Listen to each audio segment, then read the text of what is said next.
G'day everyone, welcome to today's episode of Aussie Garage. Today we're out here seeing Fred. Fred's got a nice little mini collection of Fords here. Yeah, definitely. Yeah, and a couple that are really a bit different.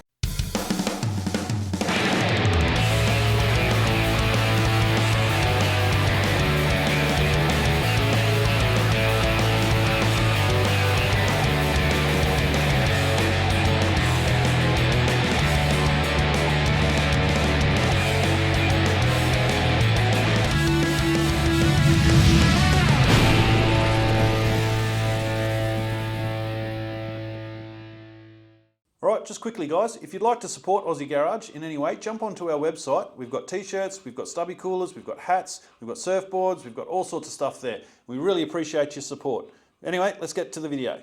Hey everyone, I'm here today with Fred. Now Fred's got a very diverse range of cars here. Now let's go check it out, but we'll start with this one first because we love vans. So Fred, tell us about this van and what is it, mate? Well, this van, we got it in 2002.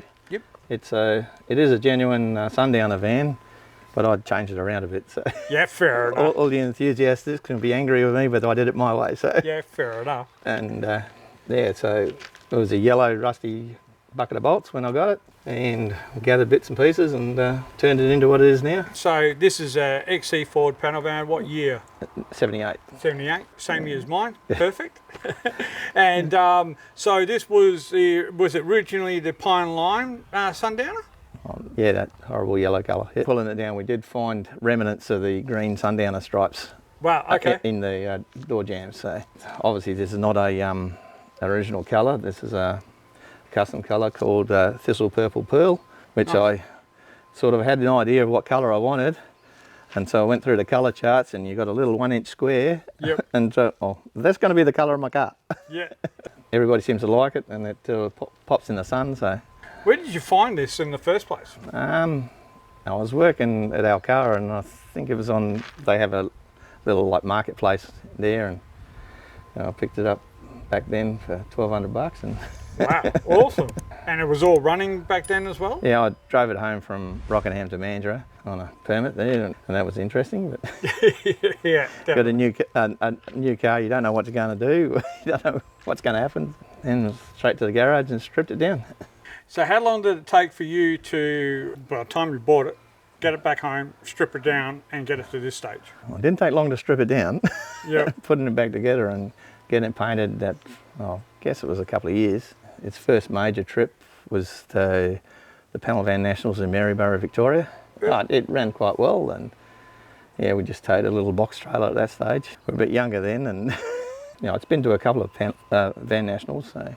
Are you going to go to the 50th anniversary one? Or it's in I surely am, but I'm going to cheat this time. I'm going to take my camper van down the back there. Yep. And carry this on the trailer.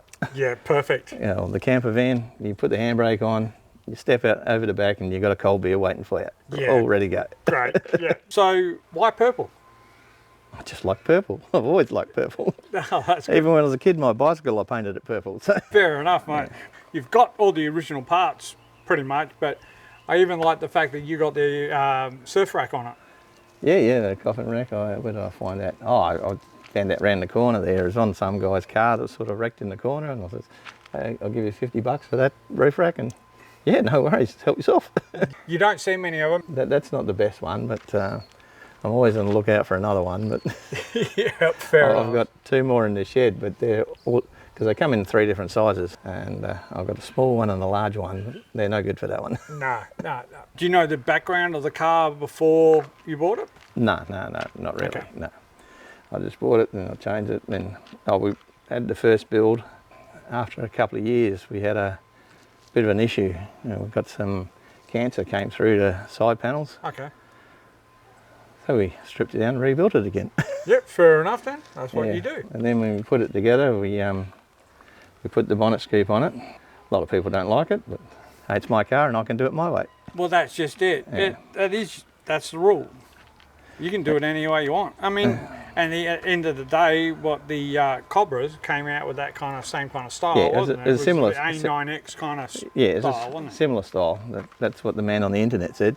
Yep. And I like how you've done these silver rather than black them out or do anything different to them? Well, with the purple, all the chrome and stuff stands out. I've done little things like the side at the back there. I've got the Fairlane side lights in there. They don't fit the normal panel van holes because they had chrome trims around them. So over the back there, you can see I've taken the handle for the tailgate off. That's another work in progress. So a little bit more engineering to go into that. And what kind of tyres and rims you got on this? I just got them. They're American racing and whatever tyres they are. Because I went down to a local bloke here and he said, yeah, I know what you're talking about. He was an old boy. Yeah. He knew exactly what I wanted. Because I had 17s on there and it just didn't suit the van. So you're going back to what, 15s or? They're 15s, yeah. 15s, yeah. I reckon we should crack the bonnet open and have a look underneath. All right then. Here we go. Oh, nice. Okay, so it's a clean engine bay. So what are you running under here at the moment?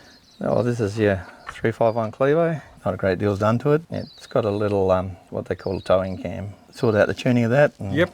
I've got obviously the aftermarket distributor, electronic ignition, because the original Ford one failed. Tried a couple of distributors, still got one that worked fairly good. Got Holly set on him. And what size Holly? Oh, there you go. You can ask me hard questions. It's only about 600, I think it is. Yeah, for this motor, it's not really worked, so you don't want to go too big. You just flood the thing. So you put thermo fans in and everything, and you're running an aircon unit. Was that original factory aircon, or you? No. What happened was the wife says you got to have air conditioner in it. Yeah. So I bought another Falcon, and it had one of them Smiths aftermarket for an XC, and so it's got when we look inside, you see it's moulded around the dashboard. Okay, doesn't look too far out of place, not like the old knee freezer. Behind the engine, what do you got? Now I've got a T5. I'm still running a twin plate clutch because everybody told me to get the heavy duty clutch. Yeah, but my skinny little legs wouldn't work it. Yeah, okay, fair enough. But the twin plate's that easy to drive. So the T5 makes it easy. A few issues getting that in there, but in the car scene, you talk to people, you pick this bloke's brain, you pick somebody else's brains and you work it out and you get it in there. You had to make a few bits and pieces. Going a bit further back, I've picked up on Marketplace or somewhere, I picked up an XH292 diff with disc brakes. So changed all the master cylinder and all that to suit. It drives pretty good, except for being a 70s model car, the body panels and the alignment, it's bloody wind noises are terrific. Mine's exactly the same. Let's go have a look in the interior. Okay. Oh, nice. Okay, all right, see what you're talking about with the aircon? Yeah. So that sits in there nicely. Yeah, so it's a standard Sundowner dashboard, or GS dash, whatever you want to call them. Yep. I've got this.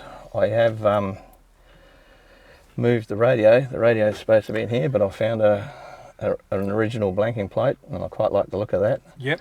So the parcel shelf over there, I moved the radio and the cigarette lighter. Well, that makes a nice area, having that. Otherwise, it's just a normal shelf and just does nothing. New roof lining and everything? And there's the second roof lining I've put in it. On the second build, the original roof lining was the same material as the seat. Okay. And it sort of failed in a couple of spots, so we ended up, I like the look of this material. I don't know if it's original or what, but it's of the day. And then obviously I've changed the colour of the door trims. Definitely. Yeah, I like how you've done it. You've kept it nice and simple and tidy. Seats are AU, I think. This one's got a lumbar support in it. And it had, when I bought it, had tiny little Corolla seats or something. Tiny little things that sat on the floor.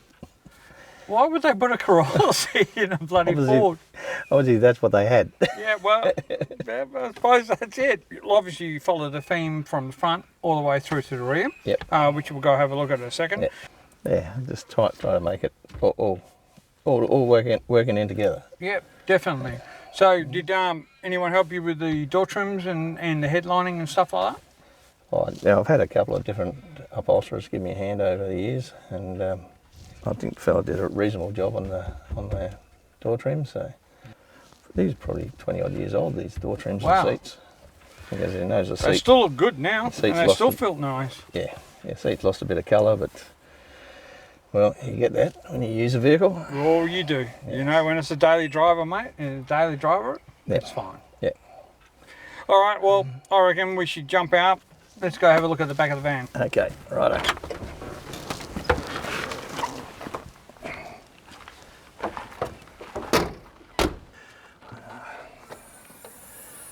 Yeah, great. So you changed the old strut Yeah. and put in the gas struts, which And are good. These you know. come from a very important customising shop, Do they? Bunnings. Bunnings. Hey, if it works, mate. Took a little while to work it out, but yeah. And you, like I said, you follow that theme all the way through. So you've got the pink and the offset colour, or purple, sorry, and the black. Magenta, if you like, please. Magenta. Okay, fair enough, magenta. Mattress, of course, which every panel van's got to have a mattress in here. And what's with the dragons? Well, it's a mythical theme. Dragons are pretty mythical. Well, yeah, there's a lot of the same purple dragon. Well, my poor deceased wife, she worked in the op shop, and these came in, and Yep. I think they're actually for some depressant drug advertising thing, but, Yeah, I fair thought they were enough. pretty cool. So Well, back in the day in the 70s when they were on LSD, they probably would have seen dragons like that. So it's all right. It's all good. yeah, All right. It looks great. So can we open the back tailgate up here? sure. So you've got a standard tailgate, which is great. Okay, that's not standard. So what's underneath that? Oh, you've got to put when you're going into some places, you've got to hide your carton of beer somewhere, don't you? Yeah, fair enough. So you go in here, and look what we got here. Oh, wow. Okay, that is awesome. So we've taken the original spare wheel area out, which yeah, and replaced it with this stainless steel boot, Perfect. and it holds quite a bit of stuff. Definitely. This is a good idea. I've got a spare battery in there, and tools, and all the bits and pieces you need when you're travelling. Almost, it looks like a drop tank from underneath. Yes, it surely does. So this is great because, yeah, you'd definitely be able to hold a carton a few there in there, I think. And the other reason was I've got the station wagon bumper there, so Yeah. it makes it very difficult to access. Perfect, yeah. So, and it makes it clean across the back Yes, by doing it does. that. I like how you've done the boxes a bit different on either side. Yeah. One's forward and one's backwards, so. Yeah. Reason for that? Just Oh, just, aesthetics? yeah, the old interior design. This one, at the front of this one, it slopes in front of the wheel arch. Okay. There's a switch to open the tailgate, and a cigarette lighter. And Okay. Nice. Nice. Yeah. So that way when you're inside you can actually get out. yes. So what is it with the number plate? Mythical. Well, after originally when I got it, I took it back to my house in Mildura, in Mildura Bay there, and we stripped it apart, and I took it over to a mate's workshop, and it sort of seemed to disappear for a couple of years. Yep. Because they don't build themselves overnight. And another mate of mine, he says, "Where is this mythical vehicle?" And the name just stuck. It just suited it. Yeah, perfect. And yeah, just continued it all on. That's pretty cool. And it's great. It matches everything that you're doing. Yeah. And future plans, are you thinking about airbrushing anything on this, or you're not sure? Or? I've gone through phases, Okay. but my wallet hasn't. Yes, fair enough. I was going to put some custom stripes on it, but I've talked myself out of that. Okay.